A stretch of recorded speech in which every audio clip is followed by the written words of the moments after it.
Hello, this is episode 8 of the Hate Crime Files, a podcast about crimes typically involving violence, motivated by prejudice based on race, religion, sexual orientation, gender identity, or other grounds. I'm your host, Terrence Heath. This podcast covers disturbing events and may not be suitable for everyone. It is not recommended for children under 13. Listener discretion is advised. Before getting into the main story for this episode, I want to introduce a new segment of the podcast that I call Hate Crime News. I thought of this segment because, due to the subject matter of this episode, I would have felt remiss in failing to mention some of the related stories in the news at the time of this recording. In the past couple of weeks, 3 mass shootings have made national headlines. 2 of them appeared to have been carried out by shooters with white supremacist or white nationalist leanings. At about 5:40 p.m. on October 28th, just a year and 1 day after the incident featured in this episode, 19-year-old Santino William Ligon of Nevada cut through a fence to avoid security at the Gilroy Garlic Festival in Gilroy, California, and opened fire as the festival was winding down. Ligon wore a bulletproof vest and multiple magazines on his body as he fired 39 rounds into the crowd, killing 3 people and injuring 13 before turning the gun on himself and taking his own life. The shooting appeared to be motivated at least in part by white supremacist ideology. Before the attack, Ligon posted a photo on Instagram of a Smokey the Bear sign warning about fire danger with a caption urging people to read an obscure novel glorified by white supremacists, Might is Right, published under the pseudonym Ragnar Redbeard. The book, published in the 1880s, argues that power alone can establish moral right and includes discredited principles related to social Darwinism that have been used to justify racism, slavery, and colonialism. Read Might is Right by Ragnar Redbeard, the gunman reportedly wrote.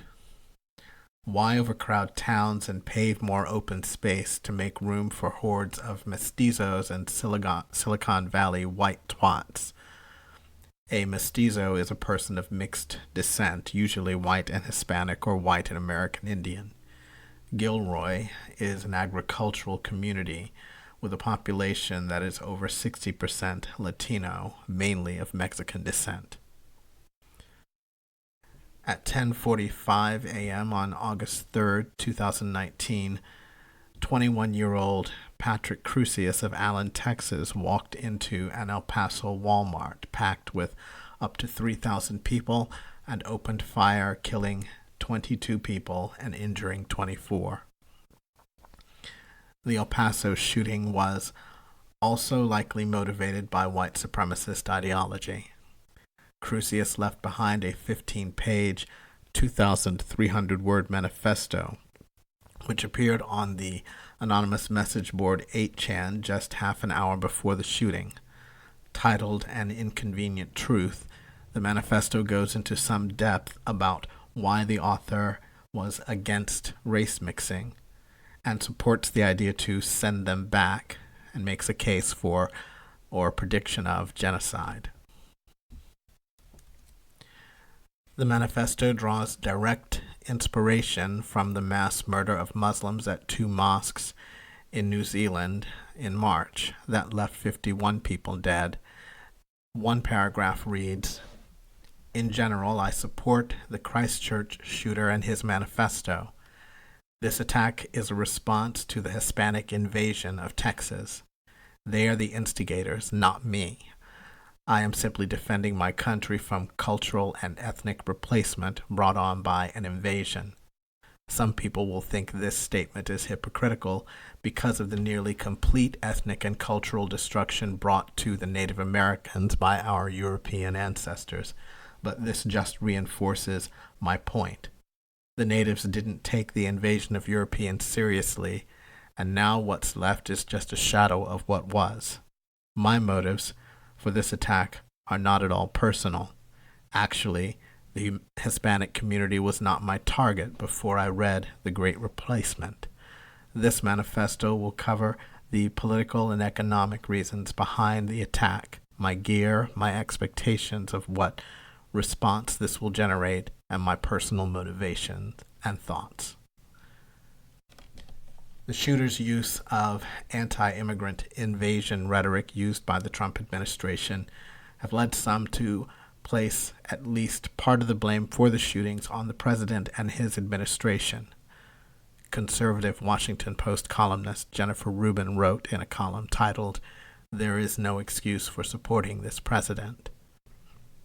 In sum, we are awash in hate crimes and white nationalist-inspired mass murders. We have a president whose words inspire and bolster perpetrators of these heinous acts. That makes Trump not only a moral abomination which no policy outcome can offset, but a threat to national security. Those encouraged by his words in recent years kill more Americans than Islamist terrorists. If that is not justification for a bipartisan repudiation of this president and removal from office at the earliest possible moment, I don't know what is. Those who countenance and support this president for his white grievance mongering are not merely deplorable, but dangerous. And now, on to the main story for this episode. October 27th, 2018 began as a peaceful Saturday morning. It was the Sabbath for many of the residents of Pittsburgh's Squirrel Hill neighborhood, and there was a slight drizzle as they made their way to synagogue. The tree-lined neighborhood, about 10 minutes from downtown Pittsburgh, is a hub of the city's Jewish community and one of the largest predominantly Jewish neighborhoods in the country. Over a quarter of the city's Jewish households are in Squirrel Hill, according to a Brandeis University study of the greater Pittsburgh Jewish population, and almost half the Jewish children in greater Pittsburgh live in the neighborhood. A profound sense of security reigned in Squirrel Hill, which is home to a dozen synagogues, including the Tree of Life Synagogue. The congregation at Tree of Life, affiliated with the conservative movement, is a historic one, dating back to 1864. It was initially located in a downtown building built in 1906 that now serves as the home of Pittsburgh's Performing Arts Center in the city's Oakland neighborhood. The fortress-like concrete building in Squirrel Hill was built in 1946 with a cornerstone hewn from limestone quarried in Jerusalem on land donated by then synagogue president Charles J. Rosenblum. The congregation moved to Squirrel Hill in 1953. In 1959, the congregation broke ground on a 1,400-seat sanctuary fronted by modernist stained-glass windows depicting the story of creation, the acceptance of God's law, the life cycle, and how human beings should care for the earth and one another. The dim morning light was probably pouring in through those windows as congregants arrived that Saturday morning. On high holidays, the sanctuary came close to reaching its capacity of about 1,400 congregants, and security officers would be on hand, but that Saturday morning there were only about 75 people present in the building. 3 congregations were using the building that day. Tree of Life members gathered in the Previn Chapel. The New Light congregation, which moved to the Tree of Life building when its congregation of about 100 older members could no longer afford its own space, gathered in the basement. Dor Hadash members gathered near the front of the sanctuary for a bris, a naming ceremony for a baby boy. 97-year-old Tree of Life member Rose Mallinger was probably among the first to arrive. A longtime member, she had attended services almost unfailingly for decades. Her daughter, Andrea Wedner, also attended. Ms. Mallinger was probably greeted by the Rosenthal brothers, 59-year-old Cecil and 54-year-old David, near the entrance to the sanctuary. The brothers lived semi-independently and went through life together with help from the disability services group Achieva, which provides support with daily living, employment, and other needs. Cecil was known as the honorary mayor of Squirrel Hill and enjoyed activities like concerts and having lunch at Eden Park, a local chain known for its smiley face cookies. The Simmons, 86-year-old Sylvan and 84-year-old Bernice, were likely among the early arrivals. They were fixtures in the community. Emeritus Rabbi Alvin Birkin said they were a very devoted and active presence. Sylvan, a retired accountant known for his sense of humor and his frequent walks through the neighborhood with the couple's dog, and Bernice served on the synagogue's board. Tree of Life was a spiritual home for the Simmons. They'd married there in a candlelight ceremony nearly 62 years ago. As the congregants arrived at the synagogue, 46-year-old Robert Bowers, a local truck driver, sat outside in his teal-blue sedan. He had with him three .357 caliber handguns, a shotgun, and an AR-15 rifle. The AR-15 is a civilian version of the military's M16 and M4 carbine. Unlike its military counterparts, the AR-15 cannot fire in burst mode, which would allow it to discharge as many as 3 rounds with one trigger pull. Nor can it shoot in automatic mode, which would enable it to fire rounds until the trigger is released or ammunition runs out.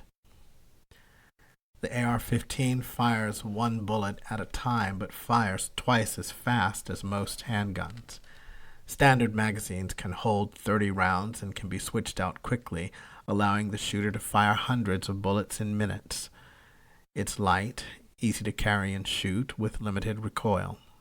That's likely why it has become the weapon of choice by mass shooters in the U.S. The AR-15, or a modified version of it, was the primary weapon used in about half of the 10 deadliest mass shootings in American history thus far, including the 2012 Aurora and Sandy Hook Elementary School shootings, the 2015 San Bernardino attack, the 2017 Las Vegas shooting, the 2016 Sutherland Springs Church shooting, and the 2018 Stoneman Douglas High School shooting. Congress banned the manufacture of assault weapons in 1994, but allowed the legislation to expire in 2004.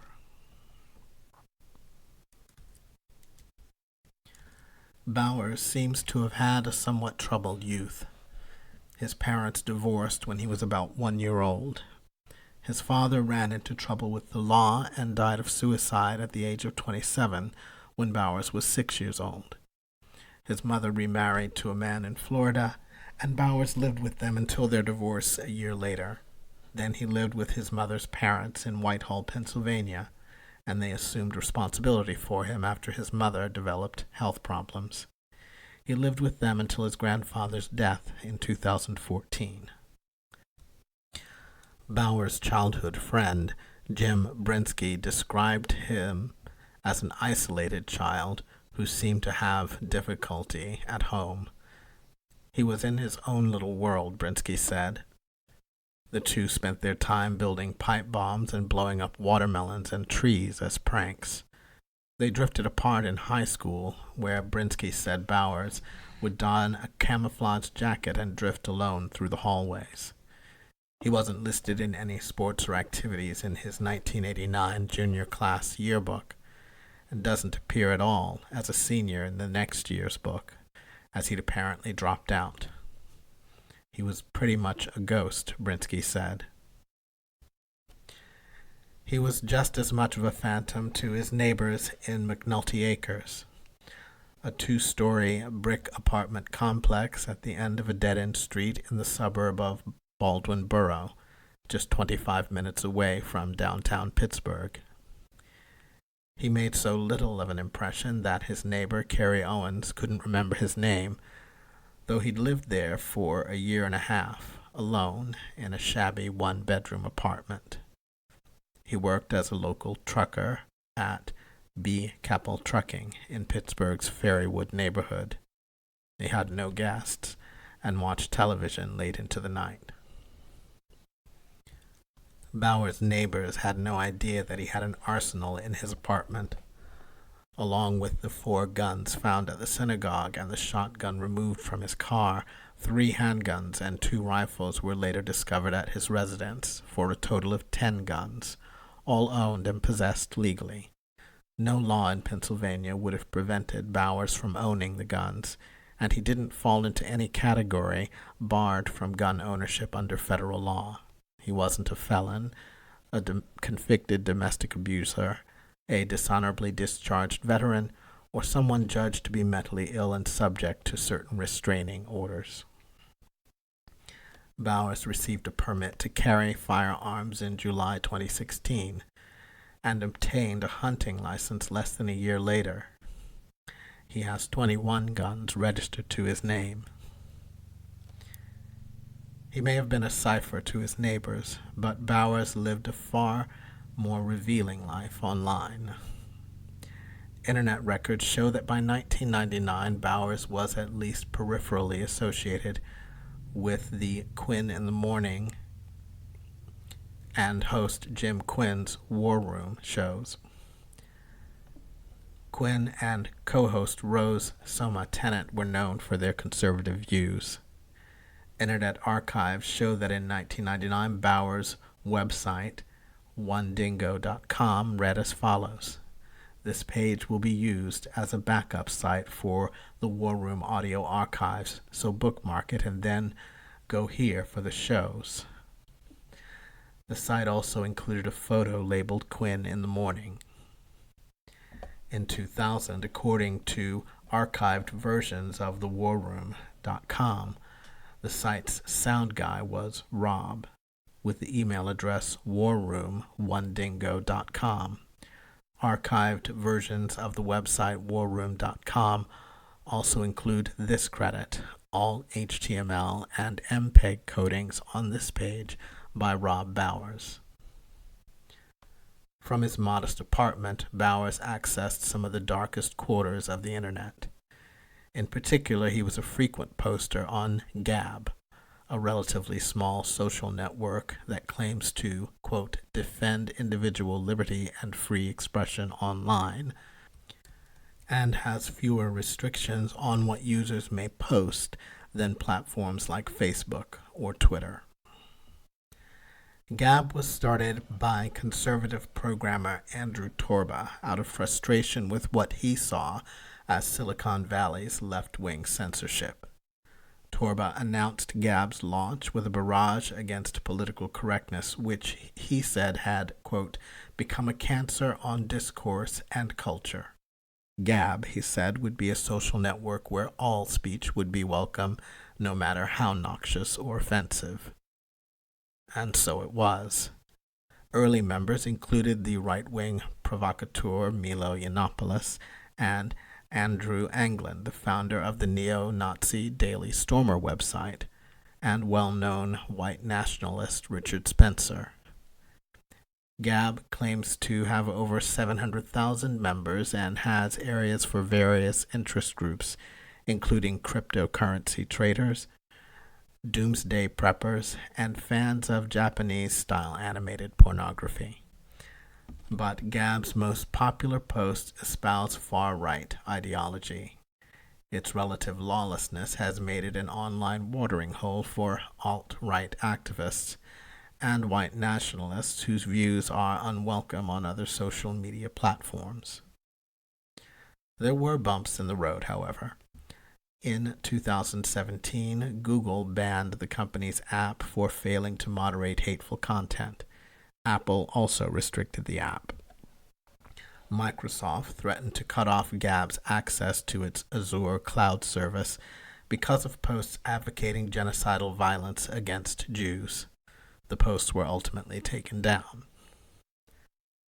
For Bowers, Gab was a purlieu where he engaged with several influential alt-right figures, including Bradley Dean Griffin, Patrick Little, Jared Wyand, and a user named Jack Corbin.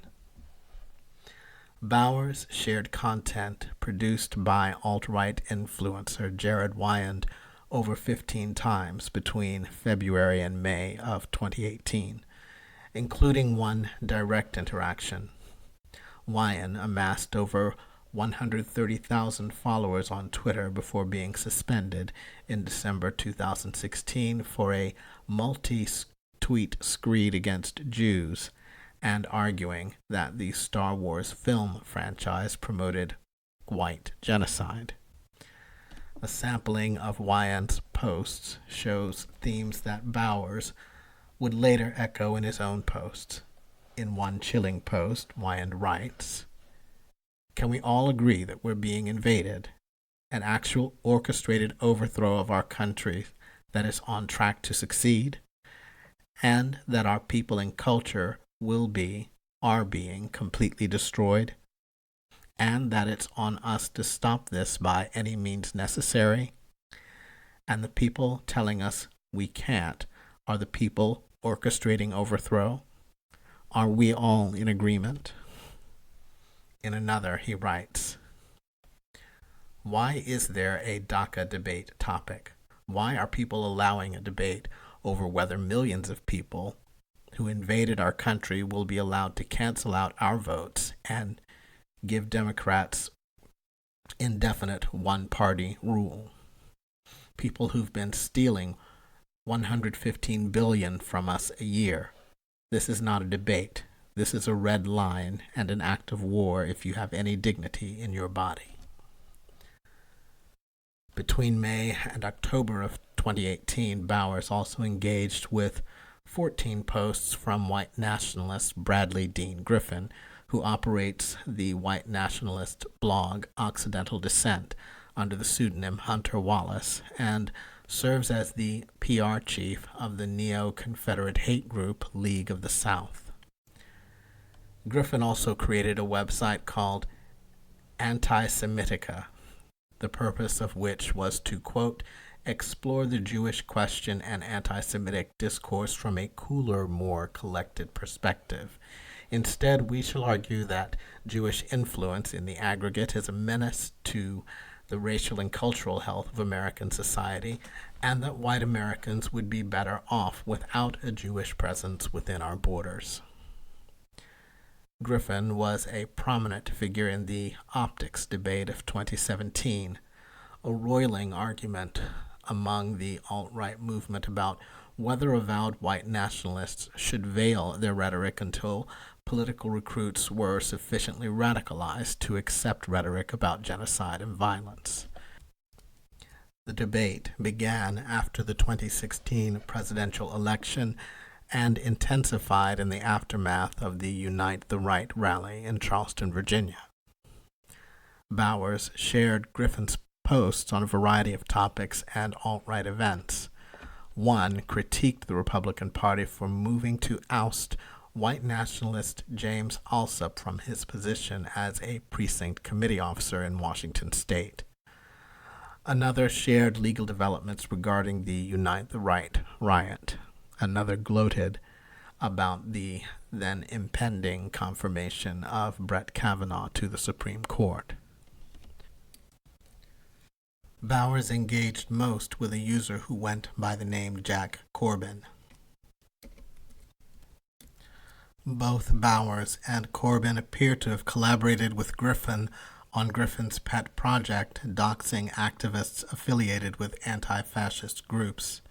Doxing, if you don't know, is the practice of searching for and publishing private or identifying information such as addresses or phone numbers, about a particular individual or group on the internet, usually with malicious intent. These engagements account for just a fraction of the 767 posts Bowers made between December 22nd of 2017 and October 9th of 2018. But they're the accounts he engaged with the most. These interactions show how easy it is for prominent alt-right figures to spread and solidify their influence through social media networks like Gab. The Southern Poverty Law Center found that in the 19 days before October 7th, 2018, Bowers posted or reposted memes and comments at least 68 times, many of which reflected anti-Semitic conspiracy theories that have long been in circulation among neo-Nazis and white nationalists. Bowers seemed to be mainly influenced by white nationalist fixations on the caravan of Central Americans moving through Mexico, and by fringe white genocide theories that Jews and minorities were, in combination, threatening whites with, quote, extinction. Bowers frequently reposted anti-Semitic content that alleged Jews control the nation on a doctored image of the Auschwitz concentration camp. The gate was altered to read "Lies Make Money." In particular, Bowers was fixated on the Hebrew Immigrant Aid Society, HIAS.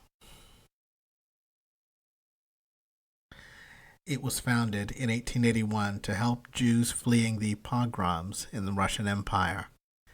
In the second half of the 20th century, it extended its mission to help Jews leaving Hungary, Cuba, Iran, and Ethiopia, as well as non-Jews from Vietnam, Cambodia, and Laos. In the 2000s, HIAS expanded its work again to help people all over the world. The organization now works on resettlement in the United States, in refugee camps, and also processes the paperwork for people arriving and applying for resettlement through the offices of the United Nations High Commissioner on Refugees. The organization's commitment to helping displaced people has made it a target. The anti-Semitic right has accused it of bringing immigrants into the United States in a scheme designed to somehow benefit Jews. The anti-Semitic belief echoes those that fueled the pogroms in Russia in the 1800s, leading to the formation of HIAS. The Nazis similarly believed that Germany was facing annihilation from a Jewish attack.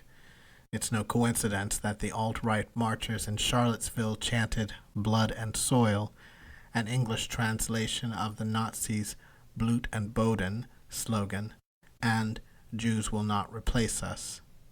Nor is it coincidental that violence ensued. The alt-right are united in the belief that foreign elements have penetrated society and are making it unhealthy and must be destroyed. Thus, even murder becomes a virtue. That's how the seed of eliminationism is planted and nurtured. The far right wants to exterminate, not merely defeat, the left. Violent rhetoric and fantasies create an atmosphere in which violence and even murder is permissible. The demonization of an individual or group results in the incitement of a violent act. It's called stochastic terrorism, and it lets bullies operate in the open with full deniability. It weaponizes the unstable individuals against political opponents, driving the so-called lone wolf syndrome. The seemingly random element of the lone wolf eliminates any direct proof of causation. In the Tree of Life shooting, the conflation of the ethnic other and the political left produced deadly results.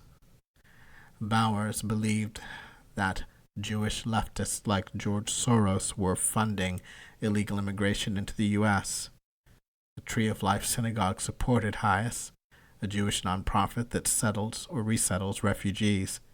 Hatred of Jews, the left, and immigrants blended into a toxic brew. 2.5 weeks before October 27th, Bowers linked to a Hayes project called the National Refugee Shabbat, writing, "Why, hello there, Hayes. You like to bring in hostile invaders to dwell among us?" Another post said, "Open your eyes. It's the filthy, evil Jews bringing the filthy, evil Muslims into the country." Bowers was also among a set of neo-Nazis criticizing Donald Trump for what they saw as him not being biased enough against Jews. "Trump is a globalist, not a nationalist," Bowers wrote on Gab. "There's no MAGA as long as there is a kike infestation." Bowers also blasted Trump for not being supportive enough of the white supremacists of the deadly Charlottesville Unite the Right rally and of the violent alt-right gang, the Proud Boys. At 9:49 a.m. on October 27th, Bowers made his last post to Gab, most likely from his car, parked right outside the synagogue. He wrote, "I can't sit by and watch my people get slaughtered. Screw your optics, I'm going in." Shortly after, Bowers entered the building armed with 3 .357 caliber handguns and an AR-15 rifle. He would use all 3 in his deadly attack. The gunfire started just a minute later as Bowers entered the synagogue and shouted, "All Jews must die." At first there was confusion about what was happening. The gunfire sounded like banging. Rabbi Jeffrey Myers said that he thought the noise was a coat rack falling over.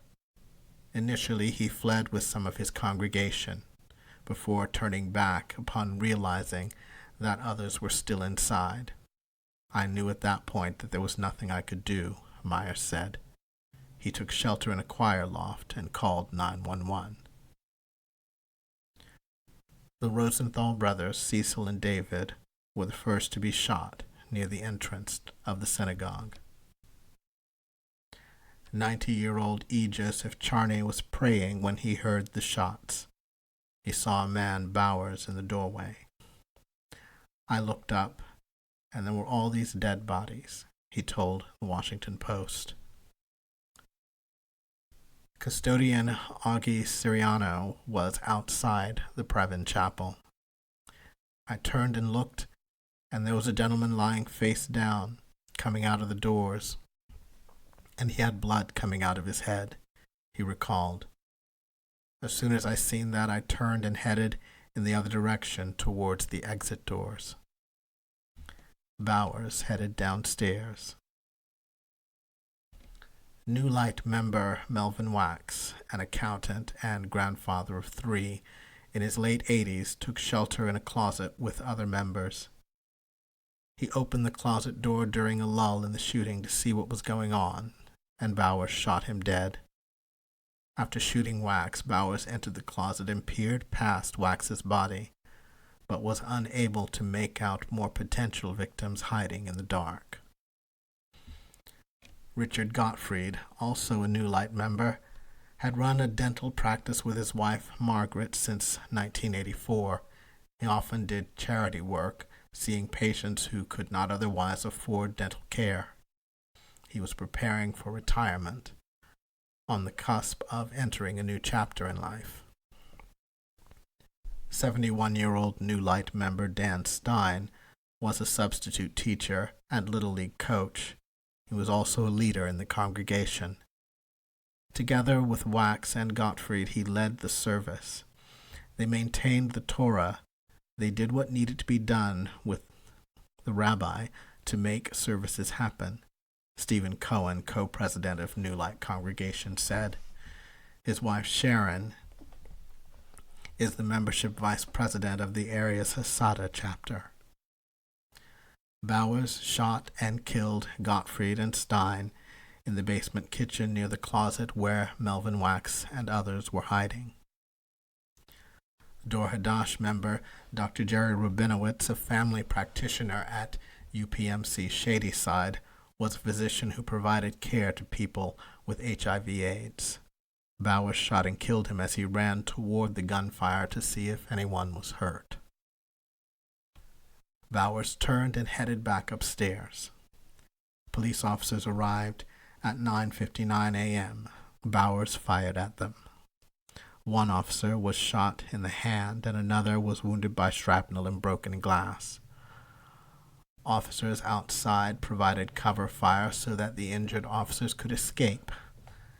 Injured, Bowers retreated back into the building. Police engaged with Bowers inside the chapel where two more officers were shot multiple times. When Mark Pinchalk, a division chief with Pittsburgh Emergency Medical Services, arrived, SWAT officers were already inside. There were several dead bodies to the left of the entryway. There were a lot of bullet holes, shell casings, a lot of blood kind of all over the place, Pinchalk said. Over 1,000 bullet holes dotted the walls of the sanctuary, rendering it unusable. It would have to be gutted and rebuilt. FBI Pittsburgh Special Agent in Charge Bob Jones said it was the most horrific scene he had seen in his 22 years with the Bureau.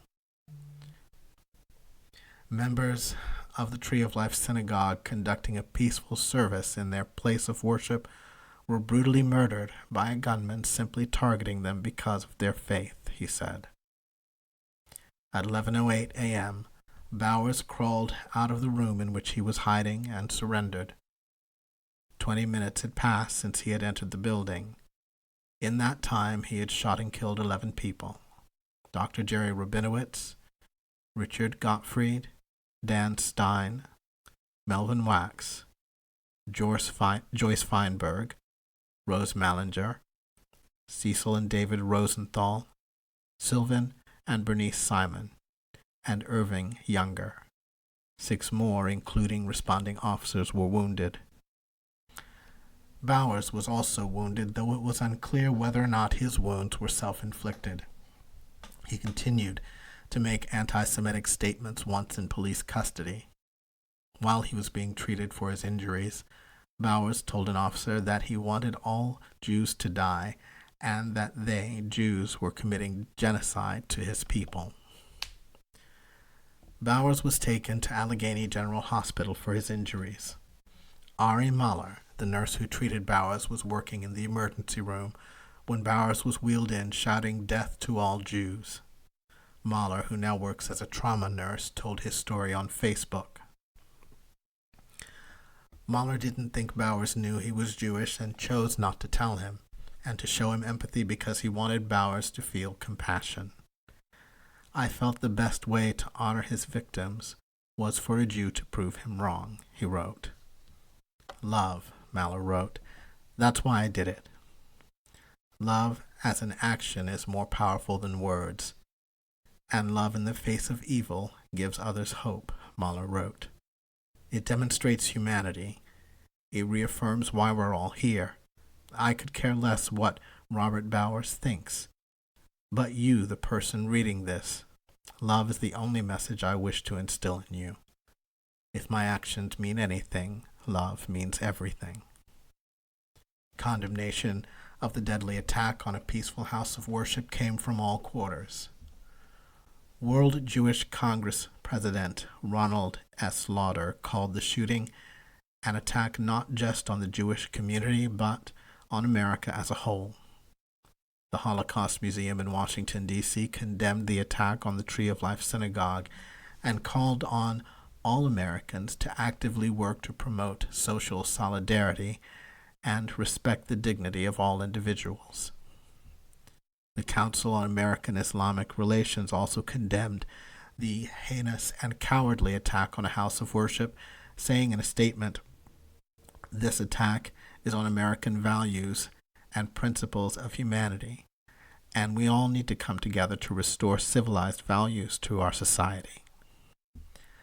Speaking at a news conference on the Saturday of the attack, Governor Tom Wolf of Pennsylvania said, "We simply cannot accept this violence as a normal part of American life. These senseless acts of violence are not who we are as Pennsylvanians, and not who we are as Americans." On Sunday, thousands of members of the community and numerous religious officials gathered for a vigil at the Soldiers and Sailors Memorial Hall to mourn the victims from all three congregations housed in the Tree of Life Syndrome. President Donald Trump, however, seemed to place at least some of the blame on synagogue officials, telling reporters the shooting could have been prevented with an armed security guard. They didn't have any protection, Trump said. They had a maniac walk in, and they didn't have any protection, and that is just sad to see. So sad to see. The results could have been much better. Never mind that Americans should be able to go to their places of worship, not to mention workplaces, schools, shopping malls, grocery stores, movie theaters, or concerts without having to worry about being shot. Former Tree of Life President Michael Eisenberg said that the synagogue had worked with a securities expert about what to do in an active shooter situation. "It was a major concern for me, for us. We were working with the Department of Homeland Security to evaluate exit routes," Eisenberg told reporters, saying they had also worked with other synagogues to prepare for active shooter situations. When asked if his administration should examine gun regulations, Trump said gun regulation, quote, "has little to do with it." Instead, he brought up capital punishment, saying that those who shoot people in churches and temples should be sentenced to die. After the shooting, the Gab social network issued a statement identifying the account believed to have belonged to Bowers. The account was verified and matched the name of the alleged shooter's name, which was mentioned on police scanners, the statement said. This person also had accounts on other social networks. Gab says it took down Bowers' account and contacted the FBI. According to the Post, Gab unequivocally disavows and condemns all acts of violence and terrorism, the statement read. Gab suffered repercussions due to its connection to Bowers. After the shooting, PayPal banned Gab from its payment platform. The site's hosting provider, Joyent, said that it would stop hosting the site. The site went offline the Sunday following the shooting and was replaced with an announcement that its service would be temporarily unavailable while it searched for a new hosting provider. "We have been systematically no-platformed by app stores, multiple hosting providers, and several payment processors," the statement read. Domain name provider GoDaddy gave Gab 24 hours to move its domain to another service after finding content on the site promoting violence. Stripe, the payment processing platform Gab had used to handle fees for its paid pro membership level, froze Gab's account citing terms of service violations and suspended transfers to the company's bank pending an investigation. On November 2nd, 30-year-old Washington, D.C. resident Jeffrey Clark was arrested after family members called authorities to report that he could be a danger to himself or others. Family members told police that Clark was having agitated outbursts and said the victims shot at Tree of Life, quote, "deserved it."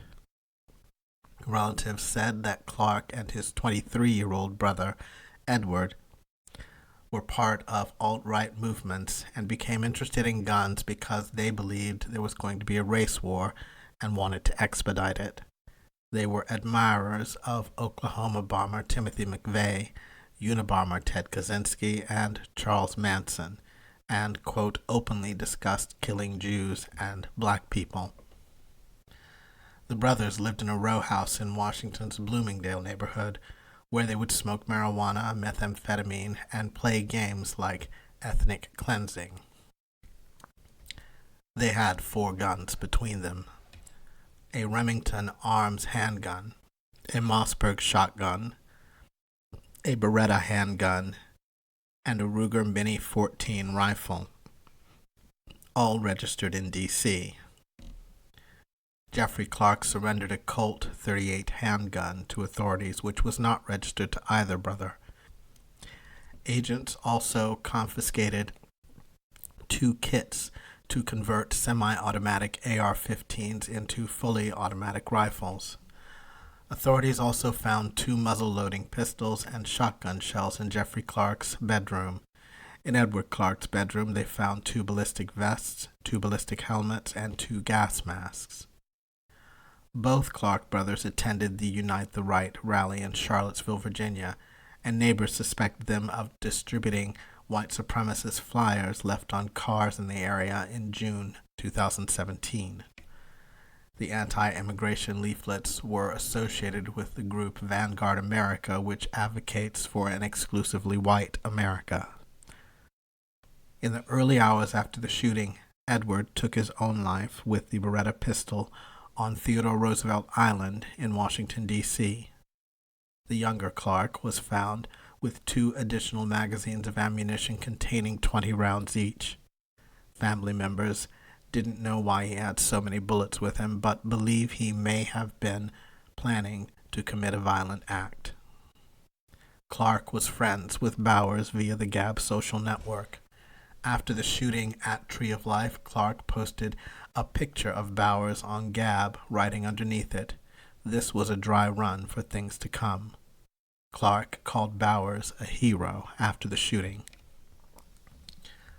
Clark faces 1 count of unlawful possession of firearms by a person who is an unlawful user of or addicted to any controlled substance, and 1 count in the District of Columbia of possessing high-capacity magazines. He faces 11 years in prison if convicted. On November 18th, the judge ordered Clark held in jail until trial, telling him, "Seems like you were planning something." His public defender has been working on a plea deal. A status hearing was delayed until May 3rd to give attorneys more time. Back in Pittsburgh, Bowers was charged in a 44-count indictment, charging him with federal hate crimes. On January 29, 2019, a grand jury added 19 counts to the 44 Bowers was already facing, for a total of 63. For each of the 11 victims killed, Bowers faces separate counts of obstruction of free exercise of religion resulting in death and of using a firearm to commit murder during a crime of violence. He also faces charges of attempting to kill people exercising their religious beliefs and civil rights charges relating to injuring several police officers who responded to the attack. He also faces several state charges, including 11 counts of criminal homicide. On February 19, 2019, Bowers pleaded not guilty in a federal court.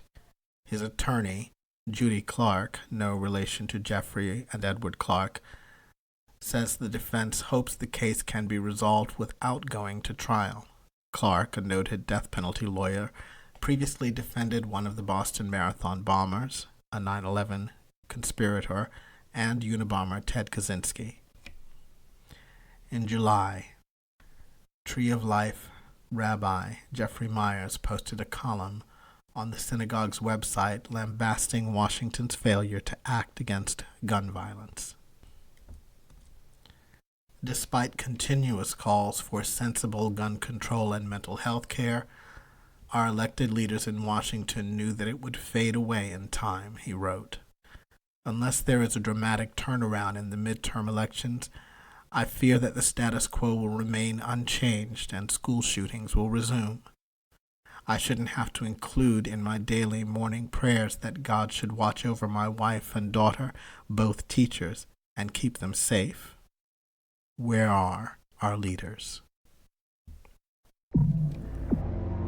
The Hate Crime Files podcast is researched, written, produced, and hosted by Terrence Heath. That's me. Thanks for listening. And to all my listeners and subscribers, thanks again for your support. I'll be back with another episode on the 1st of the month. If you enjoyed this podcast and would like to support it, please subscribe. Tell your friends and family about it, and consider leaving a positive review at Apple Podcasts or wherever you listen to podcasts. Until next time, be careful out there and be good to each other.